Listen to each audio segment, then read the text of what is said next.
The NBA offseason has hit its slow point, but the Magic's newest young star is already making headlines this summer. Find out all this and more on this episode of Magic Monthly.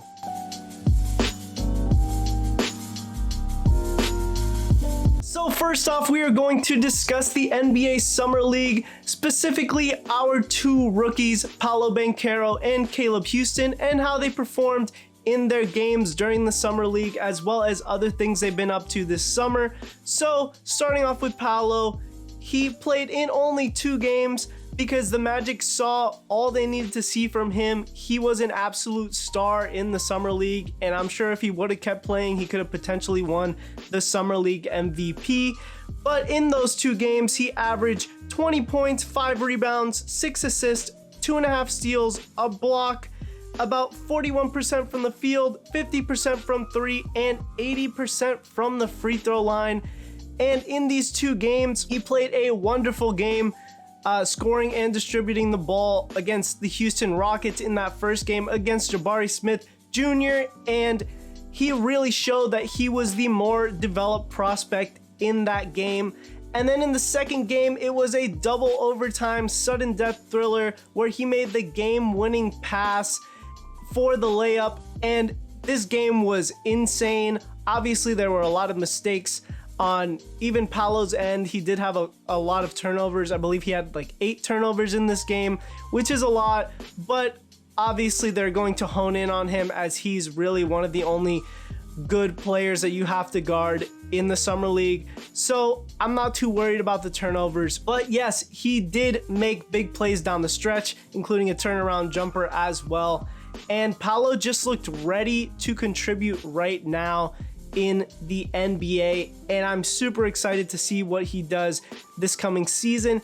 And he also scored 50 points in Jamal Crawford's Pro-Am League, and I mean 50 points. I understand it's against amateurs.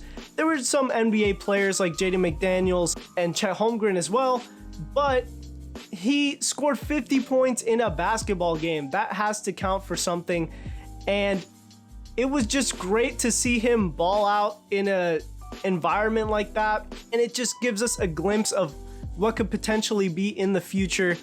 Maybe one day he'll score a 50-point game in the NBA. And then as for Caleb Houstan, he didn't perform well in the Summer League as a whole, but he did show flashes, and mostly in the first game that he played against the Houston Rockets, he had 20 points in that game, as well as 6 rebounds and 5 3-pointers, and he did play good defense as well.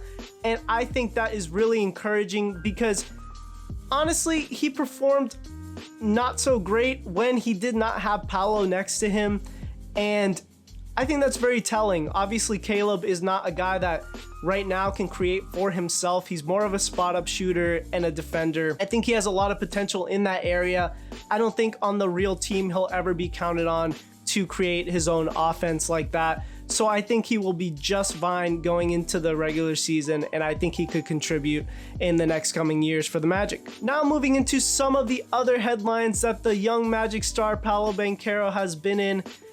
He actually got into some beef on Instagram with newly acquired Hawks guard DeJounte Murray, and it's pretty interesting. They were playing in Isaiah Thomas's Pro-Am League, and Paolo scored 40 points in this game that we're talking about. It was a championship game, and DeJounte Murray was doing pretty well as well, but there was one specific move that was made that went viral where Murray pump faked on Paolo. He got him up in the air, and then he threw the ball off the backboard and caught it and dunked it in. It was a great highlight play, but the aftermath of it was what was interesting because Murray proceeded to throw the ball very aggressively at Paolo and just yelling at him. It seemed like Murray was upset about something. And then there was other footage where they show him going to the bench and he was, calling out Paolo, kind of talking a little trash, saying that he was too young and too soft for the NBA, and he'll soon find out that it's a man's league and stuff like that. That's what y'all came to see? That's what they came to see? Let's go. It's a man's league. He a little boy. I just said he's too young. I don't know why you would say that. You're going into your 6th year. You just were a first-time All-Star, an injury replacement All-Star last season, almost averaged a triple-double last season, and you just got traded to a new team, but for some reason you're coming after a 19-year-old who has yet to play a game in the NBA. And from what I saw from the footage, Paolo was pretty calm and even keeled during the game, even though Murray was definitely trying to instigate and get under his skin a little bit. I am all for competitiveness, so I understand that, but this is a Pro-Am game. I mean, we're really taking it that serious. If it was in the NBA playoffs, I would understand it a lot more, but I'm not sure why Murray was so threatened by Paolo in that situation. So it ended up leading into some Instagram posts where Murray posted the play that happened, the highlight play, and he basically said that it's a man's league and welcome to the league, you know, Paolo. And Paolo proceeded to post something on his story saying that Murray unfollowed him recently on Instagram, and he was confused because apparently this beef was bigger than he thought it even was. And then Murray proceeded to reply to him on Instagram as well, and he said a bunch of stuff. I mean, just going off, who knows if it's true or not, saying that Paolo used to be humble, and you know, he used to ask to rebound for him when they were growing up, and now he's showing off and him being the #1 pick, and I don't know, a bunch of blah blah blah trash that he was talking. And then Paolo replied that he was still the same humble guy and he didn't really understand why that was happening. So basically this is gonna lead to some very anticipated Hawks versus Magic rivalry games in the regular season. We're gonna play the Hawks 4 times this regular season, so that should be very interesting to see how Murray and Paolo react in those situations. I definitely think the beef is more on Murray's side, as he has been instigating everything, and he's kind of been acting a little bit immature in these Pro-Am games in the summer and saying a lot of comments about the Spurs as well. I don't know. We'll see how this turns out in the regular season and if it develops into anything more or if it just stops during the summertime. We don't know, but we will be looking forward to seeing what happens. So now enough with the drama. We are going to get into some reasonable expectations for the Magic next season. So I predict the Magic's record could be anywhere from 35 to 39 wins. That's around a 13 win increase if they win 35 games. I know that sounds like a lot, but the Magic would have won around 30 games anyway if they were healthy. So what is 5 more of them improving this season with all of these young guys improving, with Paolo coming in, with getting guys back from injury like Markelle and Jonathan Isaac? I think that is a very reasonable expectation. I think they could be anywhere from the 10 seed in the playoff tournament to the 11 seed, just missing it. I do think the Magic will be playing in competitive games towards the end of the season, and that is really all we can ask for at this point as Magic fans, just to see that development. Please don't be one of the lowest teams in the NBA again.